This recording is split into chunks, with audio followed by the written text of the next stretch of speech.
As the wildfires in the Pacific Palisades are finally contained, Los Angeles Mayor Karen Bass made this promise to President Donald Trump. They will not be allowed to start for 18 months. No, that will not be the case. Okay, I just hope that you're will right. not. You can hold me to it. Because 4 groups said that. No. Which was a lie, as residents were still blocked from going home. But why can't I just go now? That's just my order. How long is the Orange Pass thing? I got to. I'm not sure there's an expiration date or anything. No, but there's a line. I fully understand that, sir, but there's rules and protocols we got to follow. We know that the first phase will take some time. Phase 1 will take up to 3 months, maybe even longer, 6 months to get the toxics off. At the same time that is occurring, we'll be coming behind you with the process of debris removal.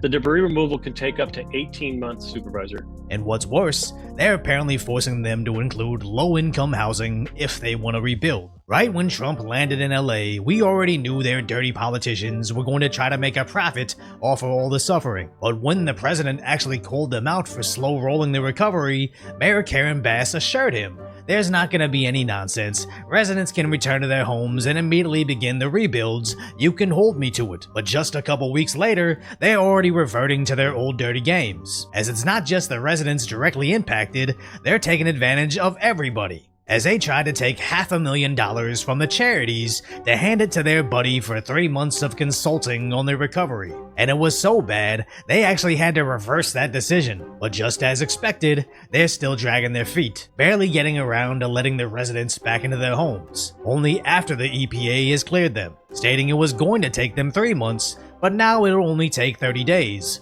But hopefully by the end of this month. And let's go ahead and hire a different consulting firm for the recoveries that's apparently known for their founders' activism, including green initiatives and reparations. And now Governor Newsom is trying to weasel in green initiatives. Should people rebuild in some parts of California, given how high the fire risk is? Yeah, you can't rebuild the same. So we have to rebuild with science. We have to build with climate reality in mind. And this is the reality, the new reality of extremes, extreme heat, extreme drought.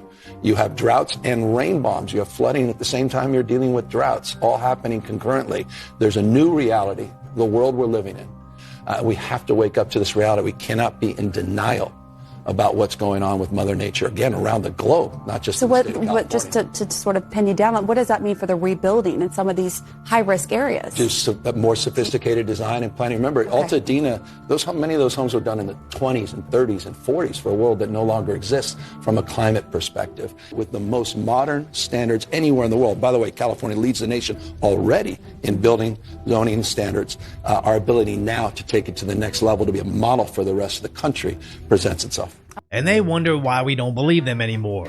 They held an entire press conference with the president in efforts to get him to help the residents. I mean, you have a very powerful emergency power, and you can do everything within 24 hours. Yes. But as soon as he took off, they immediately began trying to figure out ways to take some of those funds for themselves and insert their pre-existing climate agenda. But the only way to counteract that corruption is for Trump to snatch back all those federal funds, in turn hurting the homeowners that watch their houses turn to ash. But what's the solution here? Just let the Democrats again utilize a tragedy in order to line their pockets and advance their political agenda? Because sadly, I think turning off the federal faucet is the only solution, as a sad reality of repeatedly voting for corruption was always going to catch up to you, as this was one of the deepest blue areas of the deepest blue city in the deepest blue state. They just saw what happened to Lahaina in nearly the same exact situation, but somehow they thought they would be treated differently? It's a very harsh lesson to learn, but it's only a matter of time before they had to learn it. We can only hope they actually listen instead of moving away to the next town thinking,